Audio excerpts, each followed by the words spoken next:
Collega's, mevrouw de minister, er heerst onrust bij de verpleegkundigen in de ziekenhuizen. Ik krijg wekelijks verhalen te horen over verpleegkundigen die tijdens hun vakantie, tijdens hun vrije dagen worden opgeroepen om toch nog een shift extra te komen draaien. De overuren die stapelen zich op, terwijl er steeds minder verpleegkundigen zorg moeten dragen voor een groeiende groep patiënten. Het is een vicieuze cirkel waarin telkens minder verpleegkundigen overblijven voor een steeds zwaarder zorgpakket. De oorzaak dat is het jarenlange PS-beleid, waar jaar na jaar werd gesnoeid in de financiering van de ziekenhuizen. Ondertussen draait bijna de helft van onze ziekenhuizen op verlies. Dat leidt tot twee zaken. In de eerste plaats de personeelsafvloeien, waar ik al naar verwees, en in de tweede plaats naar overconsumptie. En het is daar dat er bespaard moet worden. Bijvoorbeeld de verspilling in de CT-scans die worden afgenomen. 30% daarvan wordt onnodig afgenomen. Dat doen ziekenhuizen om toch nog te proberen geld in het laadje te brengen. Het is dat soort verspillingen dat aangepakt moet worden en niet het zorgpersoneel. Die mensen die zijn geen kostenpost. Dat is geen verbruikbare grondstof, maar wel menselijk kapitaal waar geïnvesteerd in dient te worden. En dat verdient zich ook terug. Voor elke euro die er in verpleegkundige bestaffing wordt geïnvesteerd, verdient 75 cent zich terug in termen van minder complicaties en een kortere opnametijd in het ziekenhuis. Mevrouw de minister, bent u zich bewust van de problematiek op de werkvloer? U kondigt ons de hervorming van de ziekenhuisfinanciering aan. Mogen wij concreet uw plan verwachten? En vooral, hoe zal u er concreet voor zorgen dat het werk voor het zorgpersoneel weer werkbaar wordt? Dank u. Dank u, mevrouw Van Kamp. Mevrouw de minister. Pardon? Dank u wel, monsieur Thierry en mevrouw Van Kamp, voor uw vragen. Monsieur Thierry, oui, il est étrange que certains médias tirent déjà des conclusions que les médecins spécialistes rejettent le plan alors que je n'ai encore rien communiqué sur ce plan concernant la réforme du financement des hôpitaux.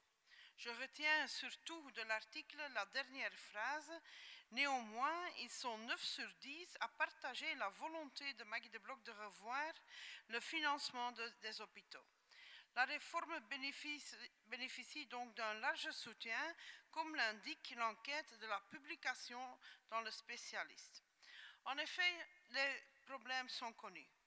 1. L'analyse MAHA annuelle réalisée par Belfius dit que la santé financière des hôpitaux belges se dégrade d'année en année. Si cette tendance négative se poursuit, le secteur des hôpitaux sera mené tout droit à la ruine dans un avenir proche. Alors je prends mes responsabilités dans ce dossier et je veux faire en sorte d'éviter cette situation et de veiller à garantir l'accessibilité, la viabilité financière et la qualité des soins hospitaliers pour notre population. 2. La marge financière est insuffisante pour élargir le cadre du personeel. En mevrouw Van Kamp, u hebt gelijk, het verpleegkundig personeel heeft het moeilijk. Toutes les parties concernées se plaignent de la complexité et du manque de transparence du financement des hôpitaux dans son état actuel.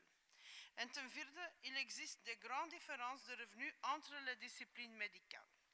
Nous prenons connaissance de l'étude du centre d'expertise, mais je ne me suis jamais engagée à exécuter toutes les recommandations sans plus. En ce qui concerne vos questions spécifiques, je suis en mesure de vous rassurer. Nous avons mené une première et vaste concertation sur le financement des hôpitaux avec tous les acteurs du terrain. Je poursuis cette concertation.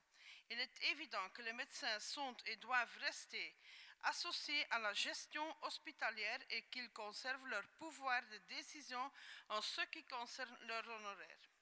Le remboursement des soins médicaux par acte reste également un élément essentiel de financement des hôpitaux.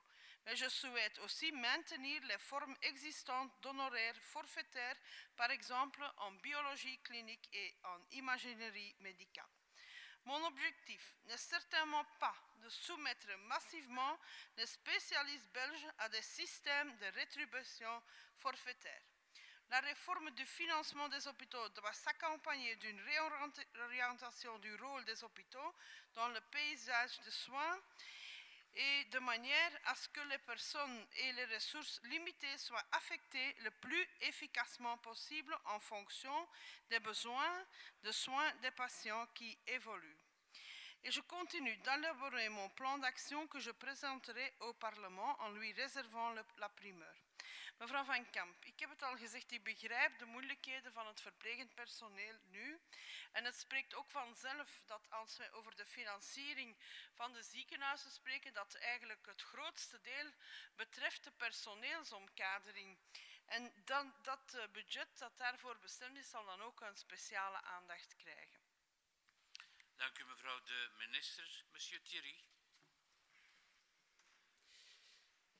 Merci Madame la ministre pour votre réponse.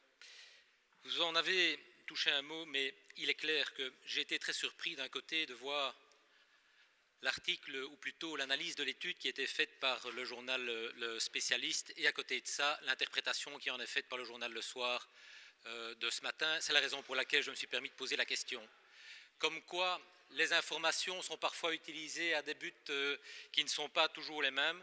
Je pense que l'entièreté de l'information qui a été reprise dans le journal Spécialiste est effectivement pleine de bon sens, et c'est à partir de là qu'il faut travailler. Il y a manifestement en Europe d'autres pays qui ont déjà fait un pas en avant dans le cadre d'une politique de financement par pathologie. Il est peut-être intéressant d'aller chercher là, puisque on a constaté des déviements, mais à côté de ça, d'excellentes choses aussi. Et enfin, je pense que les médecins doivent bien entendu rester les acteurs principaux dans le cadre de cette nouvelle ou de cette réforme.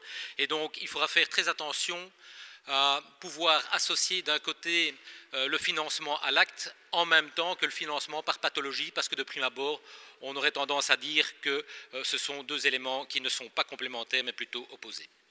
Merci, monsieur Thierry. Mevrouw Van Kamp.